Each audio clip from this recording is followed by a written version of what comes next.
So I'm going to start. Fantastic. Thank you so much for being here.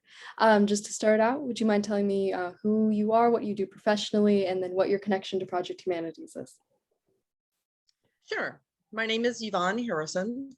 I'm a physical therapist, and I became acquainted with Project Humanities, to the best of my recollection, about five and a half years ago. That's fantastic. So what initially got you interested in Project Humanities?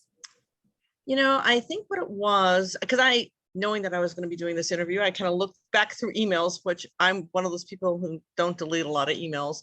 And I think one of the things early on was a program that Project Humanities did at First Church. And it had to do, I don't know if it had to do with race or homelessness. I couldn't quite discern which it was. And both topics are near and dear to my heart.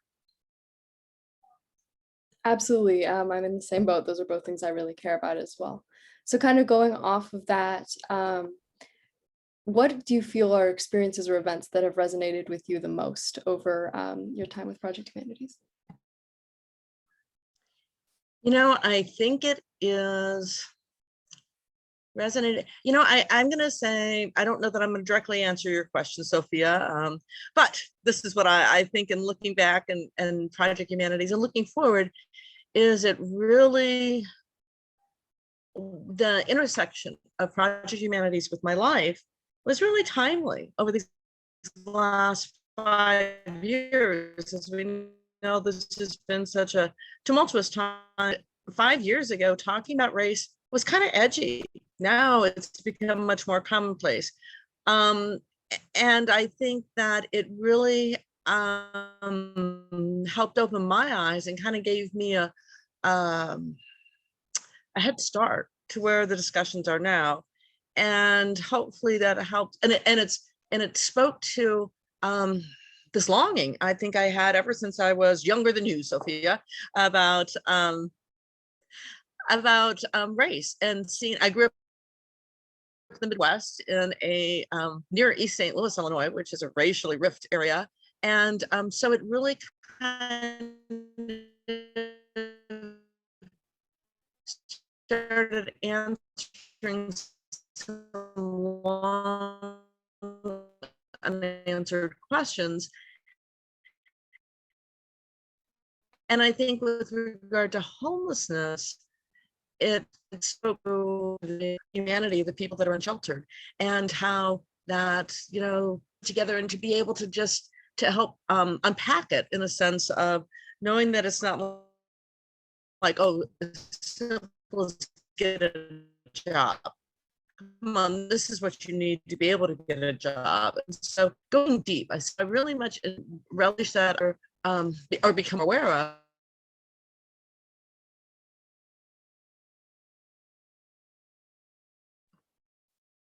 Yvonne, I'm so sorry to interrupt you. I'm having a hard time connecting diverse people with very similar passions and interests.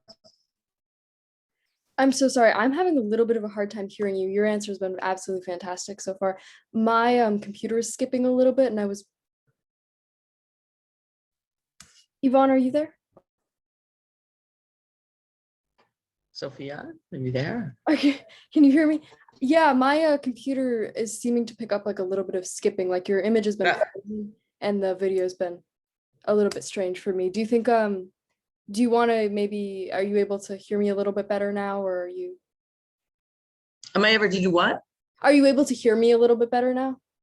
Yes, now I can. Awesome. Yeah, I think we might have had a small internet problem because yeah, I was having a hard time hearing you and then seeing your video. Would you mind just repeating what you said? I'm so sorry. We want to make sure we get that. I will do my, it was a great, no worries. I don't want to lose it in the internet issues. I don't know if it's still there, but let's see. Or just the tail end of it. Just the tail end of it. Where would you like me to start from, Sophia? You were talking about your experiences as a child with race, and then kind of how Project Humanities helped you to address that and kind of longing for answers and for information. Oh, so start from there. That's where I kind of lost you on the internet connection. Okay. I'm so sorry. All right. No. So I think Project Humanities helped me safely explore some long-held questions of belief and unanswered questions. It invited it was inviting to explore maybe issues that are uncomfortable, and it allowed for, and it was like a deep longing. And so I think that it was very timely for me to be able to delve deeply in that and become much more aware of my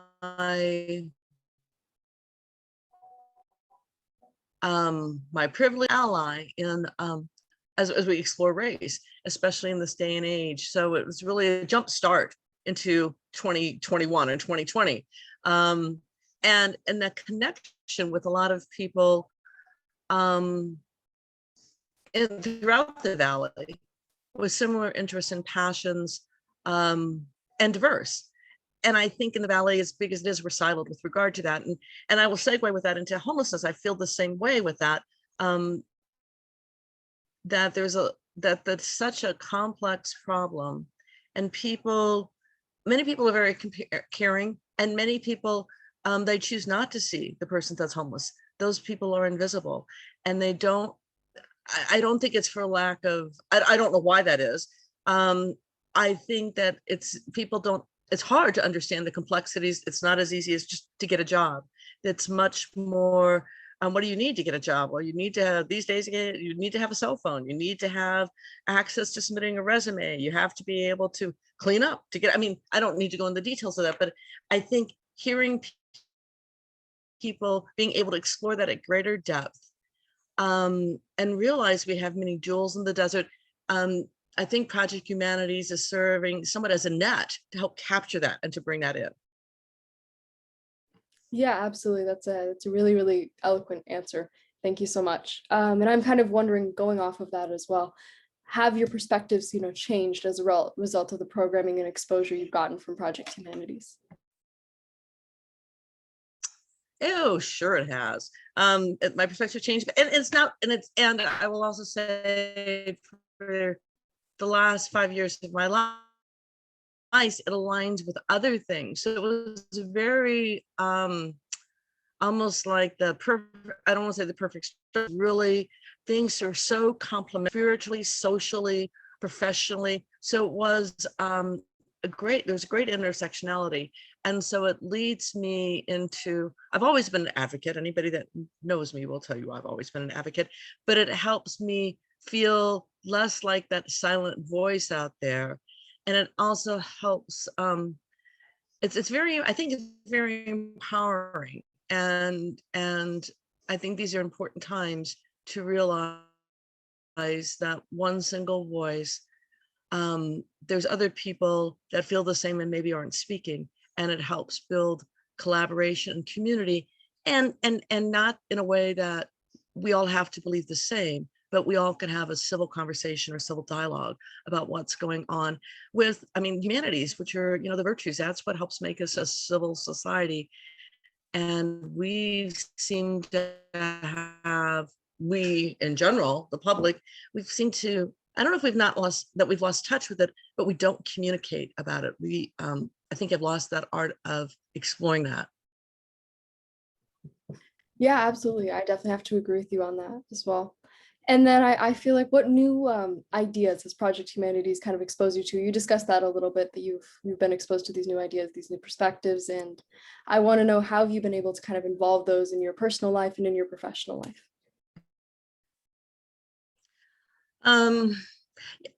Sophia, even though that may seem like an easy question, I tend to be somebody that I tend to, once I get something, it very much becomes integrated in my life. And so I have a hard time teasing it out, because it almost seems like, how would that not be? What's different? And so it really is it's a great probing question for me to reflect upon. So ask it again, please. Yeah, don't worry. This is one of the tougher questions for sure, and I don't mean to quiz you or anything like that. So the question was kind of like, you talk like about being exposed to all these new. No pressure. It's healthy. Yeah. So you talk about how you kind of have been exposed to all these new ideas, and I'm kind of curious how you've been able to kind of involve those in your personal and involve those in your professional life as well. And I know it's a very broad question. So I guess I'm going to say, I don't know how much it is. Certainly, there are some new ideas. I wonder if it isn't almost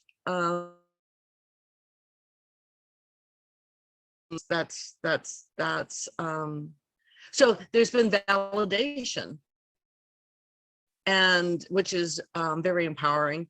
There's also been, I guess, the new awareness to be able to help understand from someone else's perspective. Not that I get it, it's to be more empathetic. Maybe that's what it is. Maybe it's to be more empathetic with someone that is homeless, or someone that doesn't have white privilege as I do. I think I always cared, but it's deeper, and it's a greater understanding of an awareness of the opportunities I've had, and that many do not have. And with that comes, and for me, it comes an obligation to be active, to be able to say, look, this is the gifts and talents I have. What do I do with that? How do I use that? Because we all have that, but I think once I don't realizing, oh my goodness, a lot of people do not have what I have, and that sounds really trite. I mean, that sounds awful. Because that how very differently each of us experience the world, and it invites curiosity. I think that's what it is. It invites curiosity, and it invites saying, gee, I want to understand that better. I want to know that better. That's not my experience. And so I think Project Humanities was very great. It does a great job of opening the door to that, to our humanness, and to see it, and not to say necessarily, not to be judgy so much about it, we all do judgy, but to be able to open the door to invite curiosity, understanding, which builds community. And I think that's in community. Absolutely. That's fantastic. Thank you so much. And kind of from there, I'm curious, like, how do you believe Project Humanities could continue to do what you are talking about, to speak to what's happening in our communities, like locally as well as globally?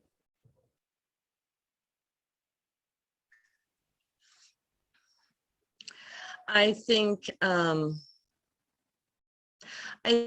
living into the mission statement, it's always changing, not to rest one's laurel, not to say this is how we always did. And I think having students, having fresh blood, having new perspectives coming in, but also wrapping in old perspective, and not saying and recognizing this is what we're about. It's not necessarily how we do what we do, it's how it's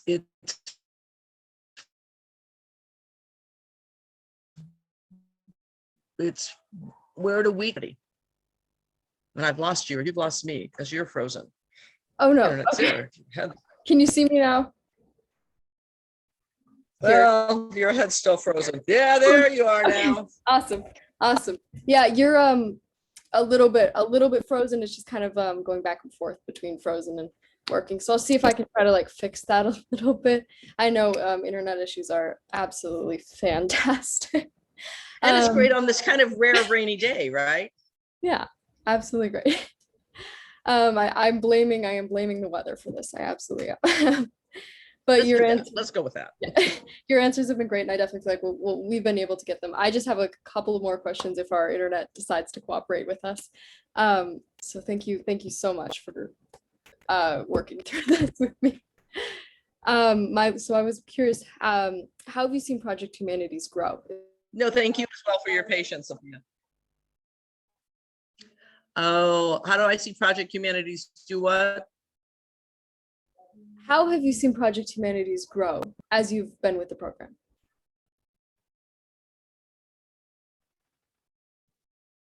Well, I think what I've seen is just I think the pandemic asked, how do we work virtually? So that was a big expansion of how we connect.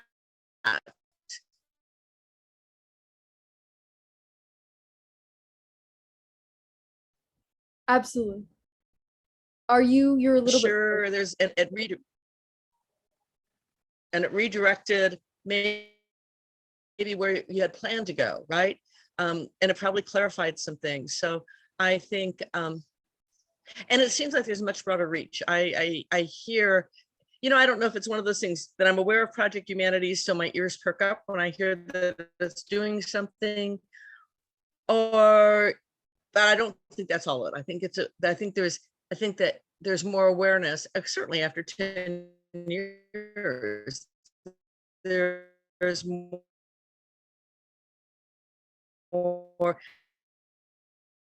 the ripple is bigger, right? Of project.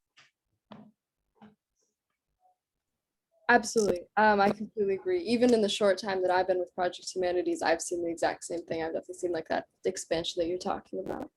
And so last but not least, thank you so much for being here. I just want to ask, is there anything that you want to share, any personal experience, any messages, anything that you want to get across?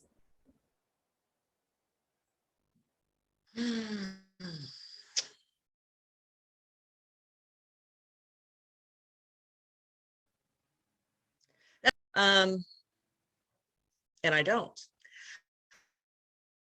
I think, I guess what I would say in this day and age, I think it is to continue to cultivate our humanities. And that takes resilience and persistence. I mean, all those virtues, I think, to continue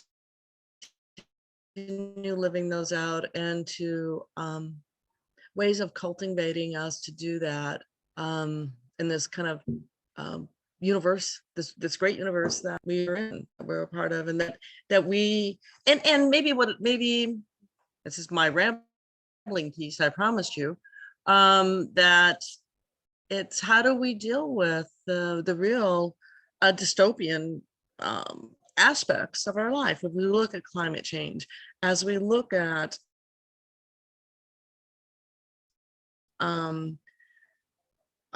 inequity, so much. I think it's going to become even more important. There's going to be an even greater need, because there are very challenging times ahead of us, right? And so building that community, having this sense of collaboration will help us all individually and corporately